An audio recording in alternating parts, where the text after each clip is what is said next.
The cabin walls groaned in the wind like an old man shifting in his sleep, their dry bones creaking under the pressure of the night air. Outside, the forest was buried under a pale glaze of frost. Every branch brittle and waiting to snap. I stood at the single window, eyes locked on the slice of moon breaking through the black clouds. Even half hidden, its light felt alive. It pulsed, breathing against the glass. Finding me like a hunter that knew exactly where to aim, there was a rhythm to the curse, a pulse beneath the skin that didn't care about calendars or clocks. It began as a whisper in the marrow, a subtle ache deep in the bones, too faint to claim attention, yet impossible to ignore. The ache thickened over hours into something colder, sharper, a steady tap against the inside of my ribs. Counting down to the inevitable, it was the same every month. The only difference now was how much closer it felt. As if the moon had learned how to speak my name. On the workbench sat the old leather-bound journal, its pages swollen from years of sweat and rain. My handwriting staggered across them, uneven, erratic. A slow chronicle of all the times I'd lost myself to the beast. Dates lined the margins, each one burned into memory like the teeth marks on my shoulder. I kept reading, even though I knew the words by heart. There was no comfort in them, only reminders. The journal didn't hold solutions. It held evidence, proof that I'd been here before, that I'd failed before. A gust rattled the roof, shaking loose a thin trickle of dust. Somewhere deep in the forest, something moved, not the polite scurry of prey, but a slow, deliberate shift in the underbrush. I froze, hands still hovering over the journal. My ears strained in the silence, catching the faint pop of twigs, snapping one after another. Whatever it was pacing the tree line, keeping its distance, waiting. The scent hit me next, not the crisp bite of winter air, but the heavy, coppery temps of blood. I swallowed hard, knowing it wasn't fresh. It was memory. My body had started cataloging scents days in advance, preparing for the hunt. Even standing still, I could feel the restlessness crawling under my skin. Every tendon wanted to pull, every muscle wanted to flex. I pressed my palms flat to the cold wood of the windowsill, forcing myself to hold the human posture just a little longer. The moon's light swelled, slipping free of its cloud cover, in an instant. The forest shifted from shadowed ambiguity to sharp, crystalline detail. The frost glittered like crushed glass. Every branch was outlined in silver. The distant pines swayed like slow dancers, their movements whispering to one another in a language I almost understood. My breath fogged the glass. I was sweating despite the cold. A dampness gathering at the base of my spine, the ache in my bones began to sync with the beat of my heart. A metronome growing faster. My reflection in the glass was wrong. The jaw, a fraction too sharp, the eyes too dark, the pupils wide and greedy for light. I backed away, the chair behind me scraping the floorboards. The sound was too loud, like claws dragging over stone. I gripped the edge of the desk to steady myself. The wood splintered slightly under my fingers. From the journal, a loose scrap fell to the floor. It was a drawing I'd made during the last cycle, a half-formed face in charcoal, human and wolf battling for dominance. I remembered sketching it in a fever haze, my hands shaking, the taste of copper on my tongue. The memory of that night was a jagged thing, flashes of broken furniture, my own footprints in the mud outside. Blood that wasn't mine. I bent to pick it up. But the moment my fingertips brushed the paper, the sound returned, that slow, deliberate movement in the forest. Closer this time. I didn't need to see it to know. Something out there knew my condition. Something was waiting for me to change. The clock on the wall ticked, steady and unbothered, ignorant of the fact that time wasn't working the same way for me anymore. Each second stretched heavy with meaning. I could feel the moon above me. Not as a celestial object, but as a predator circling its prey. And I was caged in a body that would not obey for much longer. The countdown had begun. The air in the cabin grew thicker, as though the walls were closing in, trapping me in a tightening spiral of heat and pressure. I peeled my coat from my shoulders, the lining sticking to damp skin. My pulse hammered in my ears, not as a steady beat anymore, but in ragged surges, a wild rhythm that had no patience for human order. It always began subtly, a slow distortion of the senses.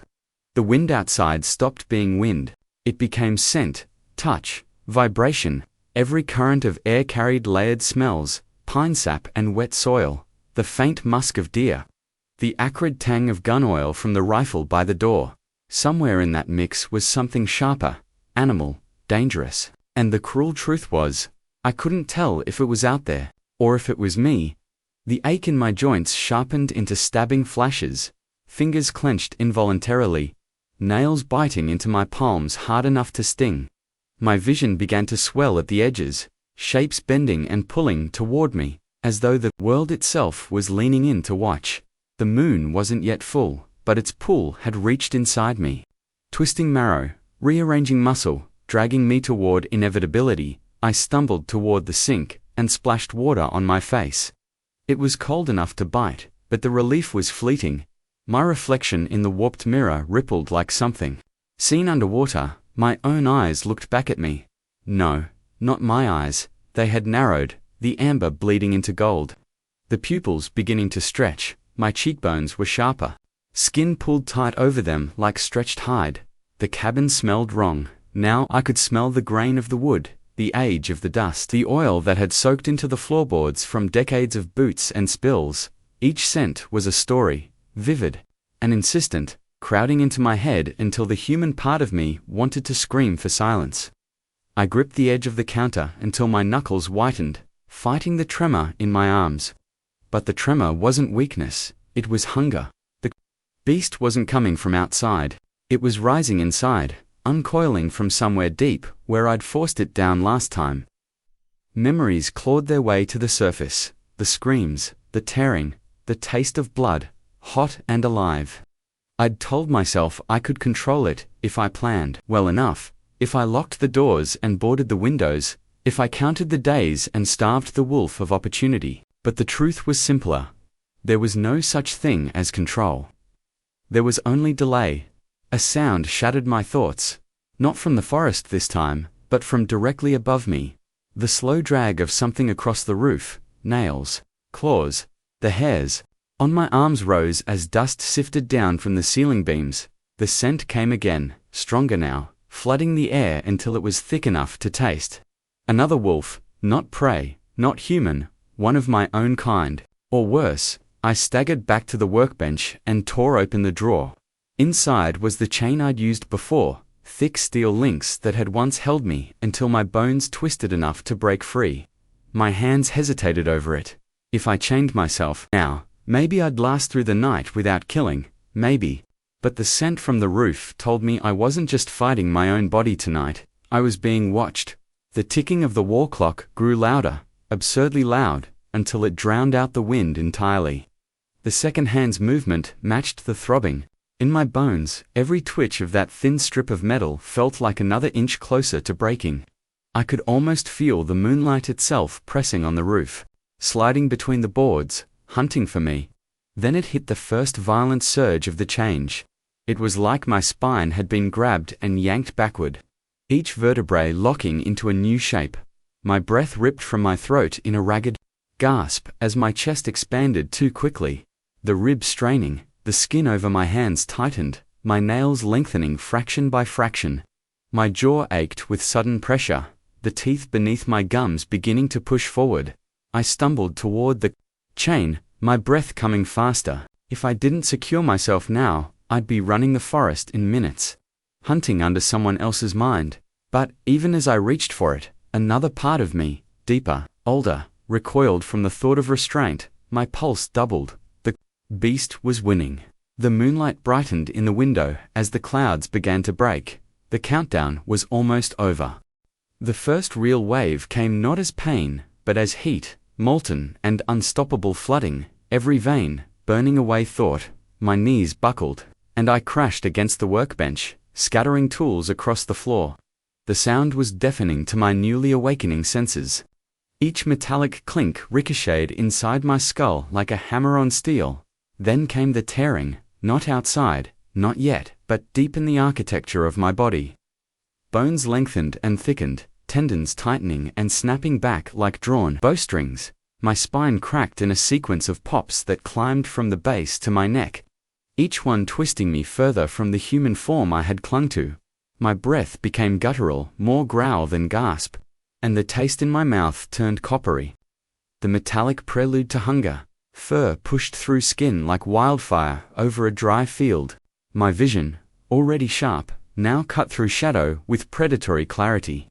Every knot in the wood grain of the walls was a map. Every fleck of dust floating in the air had a trajectory. My hearing bled into the outer world, catching the faint patter of mice in the walls, the creak of shifting branches far beyond the cabin. Somewhere out there, the scent from earlier lingered. Another wolf. Another heartbeat pounding in time with mine. The chain lay at my feet. I knew some fragment of me still knew that it was my last chance. If I wrapped it around myself now, I might contain the destruction to these four walls, but that part of me was already shrinking, drowned beneath the pounding drumbeat of instinct. The transformation surged again. My fingers, no claws, now flexed against the floorboards, leaving curling gouges in the wood. The cabin's ceiling seemed lower, the walls closer. My jaw thrust forward, teeth splitting the gums, reshaping my mouth into something designed to rend and tear. A sound ripped from my throat, half roar, half howl, so loud it rattled the windows. Moonlight spilled in, a silver flood through the window. My pupils shrank to slits, drinking in the light, like nourishment. I rose, not fully upright now, but somewhere between man and beast. Hunched forward, balanced for the hunt. The scents came at me in waves. The forest was alive beyond these walls, deer bedding down in the underbrush, an owl turning its head toward me, the sharp tamps of a raccoon digging through leaves, and under it all, the other wolf, closer now, waiting. The last fragment of my human self screamed at me to fight, to hold, to stop, but the wolf didn't listen, it didn't care. The beast's mind was clean of guilt, free of hesitation. There was hunger, and there was territory, and there was the certainty that nothing in the forest would defy me tonight. The change finished with a final searing snap in my chest, the sternum splitting just enough to reshape. My lungs expanding to take in the world in vast, shuddering breaths. I could feel my heart beating in every limb, every tooth, every claw. Something skittered across the roof again, deliberate this time. Not a test, a challenge. The wolf within me surged to the surface completely, no longer sharing space with the human at all. With one violent motion, I lunged for the door. My claws splintered the frame as I tore it open, the hinges screaming in protest. Cold night air slammed into me. Thick with scent and promise, the moon hung above, fat and merciless, its pull absolute. I stepped into the snow. The forest ahead, stretching infinite and black. My breath steamed in great clouds, each one catching the light like smoke from a fire. My muscles thrummed, coiled, ready to spring, and then movement in the tree line. The shadow, the other wolf, larger than me, watching. The howl that split the night wasn't mine, but it called me just the same. When consciousness clawed its way back, it wasn't gentle. The first thing I felt was the cold, bone-deep, gnawing as if it had seeped into my marrow. My skin prickled where patches of fur still lingered, matted and damp with blood. Some of it mine, most of it not. Every muscle ached like I had been beaten with iron rods. The forest was quiet now, the kind of quiet that follows violence. No owls called, no branches creaked. The snow around me was churned and crimson-stained, telling a story I couldn't remember in full. My hands, human again, trembled as I held them up to the moonlight. The nails were ragged, edges black, with dirt and blood, but the claws were gone. Fragments of memory drifted in, uninvited. The chase through the pines, the snap of bone, the spray of warm blood against my tongue. The sound of someone begging in words I couldn't comprehend, but somehow felt. Then darkness, then silence. I sat up, wincing as my ribs protested. My shirt was gone, shredded beyond recognition, hanging from a branch a few feet away. The chain I had ignored lay twisted in the snow, links bent out of shape as if they had been pulled by a machine. The scent of death lingered. It wasn't fresh, it clung like smoke after a fire. I turned my head slowly, following it to the clearing's edge. There, half buried in snow, lay what was left of a deer. The carcass was almost unrecognizable. The head turned at an unnatural angle, the body torn open. I swallowed hard, the taste of iron still heavy on my tongue. I told myself I had to move. The forest wouldn't stay still forever, and I couldn't risk being here when daylight broke. People would come, hikers, rangers, hunters, and they'd see, they'd know, but my legs felt like they belonged to someone else. Every step was an effort, each one dragging up more flashes, a snarl from the darkness, the other wolf's eyes, huge, molten gold, meeting mine.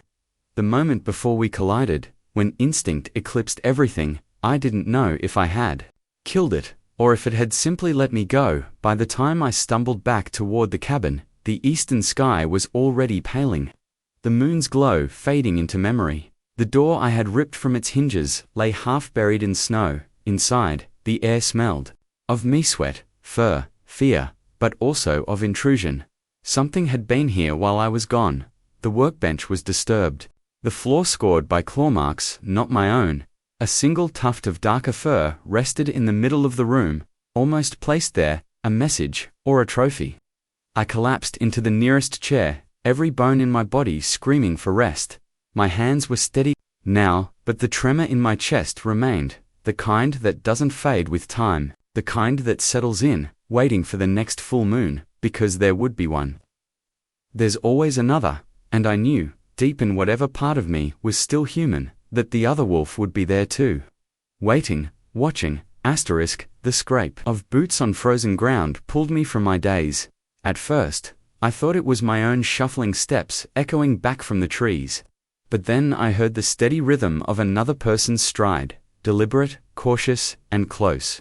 I froze in the half-collapsed chair, every instinct telling me to hide. My breathing slowed, and I slipped to the cabin's shadowed corner, crouching low behind the wood stove. Through a crack in the wall, I saw him, a hunter in a heavy oilskin coat, rifle slung across his back, eyes scanning the clearing like he was reading a page. He wasn't some lost hiker, he moved like he'd been tracking something. Hey!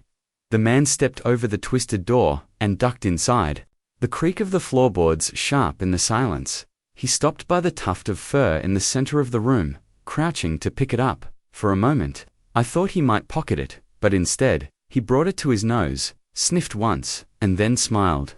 The kind of smile that didn't belong in a place like this. It wasn't warm, or relieved, it was satisfied. He spoke aloud, but it was more to himself than anyone else, still close, and still sloppy. I held my breath as he turned his head, scanning the dark edges of the cabin. My eyes darted toward the broken back window, the only possible escape. But I knew the snow outside was fresh, and every step would leave a trail. The hunter stepped toward the workbench, running a hand over the claw marks. His fingers lingered there, like he could feel the violence in the grooves.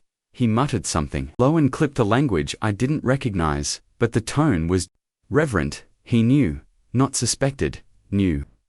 A soft beep broke the stillness, a device clipped to his belt. He glanced down at it, tapped the screen, and then smirked again. East, he said to no one. They always run east, and then he left, stepping back into the snow without looking over his shoulder. I didn't move until his footsteps faded into nothing. But even then, my heart kept pounding, because I understood exactly what had happened. The wolf hadn't left me a trophy, it had left me bait. The cycle wasn't just mine anymore. By the time I stumbled back to my own cabin, the sun had fully risen. Its light didn't bring warmth, just clarity, the kind that cut through denial like a knife. The place looked untouched from the outside. But inside, the air smelled faintly of me, and of it, my skin prickled, and I realized the smell was stronger near the walls. Like the wolf had circled, marking territory in my absence. It wasn't gone, it was claiming. I stripped the torn, blood-flecked clothes from last night and tossed them into the fireplace, watching the fabric curl and blacken. The fur I'd found earlier was still in my pocket. I should have burned it too. But my fingers wouldn't let go. The clock above the door ticked forward, every second pulling me closer to the next moonrise. My body already felt heavier, bones aching in a way that had nothing to do with the cold. That's when I noticed it, the prints in the thin frost outside my window. A fresh set of boot tracks, heavy, deliberate. The hunter had been here, and not long ago, a folded scrap of paper was wedged under the doorframe. I hesitated before picking it up, my pulse hammering in my throat. There was no handwriting, just a single hand-drawn symbol, a crescent moon, split down the center by a jagged slash. The back of the paper was worse, a map, my cabin circled in red, the next full moon marked with a large dark X. The meaning was clear. He wasn't just tracking the beast, he was waiting for me. The rest of the day passed in fragments, nailing boards across the windows, setting crude snares along the tree line, dragging furniture into makeshift barricades. My hands worked with a desperate precision, but my mind was elsewhere, replaying every moment of the last night's hunt. When night fell, the clouds parted just long enough for the moon to glance down at me, a taunt, a promise. The pull was already in my blood. A slow tightening in my muscles, the heat behind my eyes beginning to burn. I tried to ignore it, to focus on survival. But the truth pressed harder with every tick of the clock. You can't stop a cycle. You can only delay it. Somewhere out in the dark, the hunter was waiting, not just for the beast, for the change. Because that's when I would be weakest and strongest all at once. And the next time the moon reached its peak, one of us wasn't walking away. It began in the fingertips, a low, simmering ache, as if the bones were softening and stretching at once. Each knuckle pulsing with molten heat. I gripped the edge of the table to steady myself. The wood splintered under my nails. No claws. They slid out from beneath my skin with the sickening smoothness of something that had always been there, waiting for permission to exist. My breathing turned ragged, each inhale pulling in too much air, too much scent, the smell of damp soil, the faint musk of deer bedding, somewhere deep in the forest, and there the sharp metallic tang of the hunter's scent still lingering on the night air. The room seemed to shrink, corners bending toward me, shadows bled thicker, darker. My pupils widened until the world was a tunnel of movement and smell. Then came the bones, a wet pop in the spine, vertebrae rearranging, my posture forced into something alien, predatory. The skull followed, jaw elongating with a deep, tearing pressure.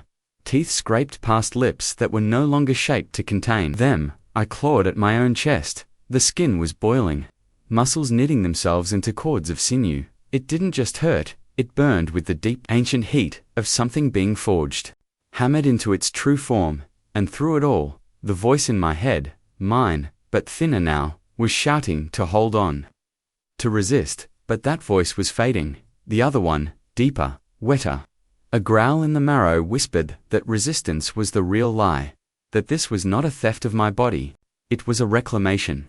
The taste of blood hit my tongue before I realized I'd bitten the inside of my own cheek. No, not mine. The scent told me it belonged to something else. Something outside, something prey, glass shattered. I don't remember moving toward the window, but my hands, claws, tore it wide. The cold air hit my skin and fur alike, carrying with it the thrum of a living forest. Every pulse of every creature beat like a drum I was born to follow. The moonlight reached me then, drenching the cabin. In silver, my body stopped fighting. I was no longer I. And somewhere beyond the tree line, the hunter's heartbeat quickened. The forest welcomed me like an old conspirator. Every branch swayed to reveal paths only I could see. Every shadow shifted to cradle my advance. My paws, heavy and silent, sank into the loam without a sound. The heartbeat was closer now. The hunter's, it called to me like a beacon. Each thud, a flare in the black. He had tried to mask it, breath held. Steps slow, but the rhythm of fear can't be disguised. I stalked it the way a river stalks a shore, inevitably, patiently. The scents of the night layered themselves into a map only my kind could read. Sap, bleeding from a freshly gouged pine. The acrid curl of gunpowder residue, sweat, sharp and salt-heavy. Clinging to fabric, I could taste him without my tongue touching the air.